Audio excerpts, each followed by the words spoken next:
Valmik Karad CID समोर शरण पुण्यातील सीआयडी कार्यालयात केले आत्मसमर्पण। बीड येथील मस्साजोग गावचे सरपंच संतोष देशमुख यांचे हत्या प्रकरणाचा राज्यभरातून निषेध व्यक्त होत आहे आणि या प्रकरणात मंत्री धनंजय मुंडे यांचे निकटवर्तीय असलेले वाल्मिक कराड हे मास्टरमाइंड असल्याचा आरोप केला जातोय। संतोष देशमुख यांची हत्या झाल्यानंतर वाल्मिक कराड फरार होता, मात्र आता वाल्मिक कराडने पुण्यातील सीआयडी कार्यालयात आत्मसमर्पण केले। वाल्मिक कराड आज सीआयडी समोर शरणागती पत्करण्याची शक्यता वर्तवली जात होती। या पार्श्वभूमीवर सीआयडी कार्यालयात पुणे पोलीस दलातील पोलीस उपायुक्त संदीप सिंग गिल आणि गुन्हे शाखेचे पोलीस उपायुक्त निखिल पिंगळे देखील दाखल झाले आहेत। वाल्मिक कराड सीआयडीला शरण आल्यास त्यांच्या समर्थकांची गर्दी होऊ शकते, हे लक्षात घेऊन पुणे पोलिसांकडून सीआयडी कार्यालयाबाहेर बंदोबस्त वाढवण्यात आलेला आहे। तर वाल्मिक कराडने पुण्यात शरण जाण्यापूर्वी एक व्हिडिओ जारी केला आहे।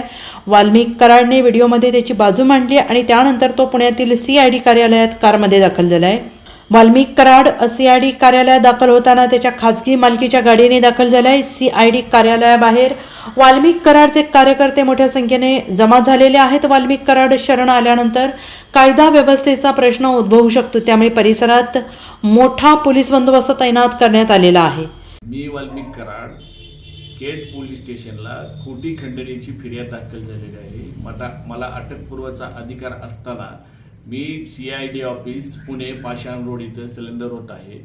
संतोष भैया देशमुखांचे जे कोणी मारेकरी असतील त्यांना अटक करावी व त्यांना फाशीची शिक्षा द्यावी। राजकीय दोषापोटी माझं नाव त्याच्याशी जोडलं जात आहे। पोलीस तपासात जे निष्कर्ष निघाले, मी जर दोषी दिसलो तर न्यायदेवतांनी मला जे शिक्षा देईल ती मी भोगायला तयार आहे। Bureau report SBN Marathi, Mumbai.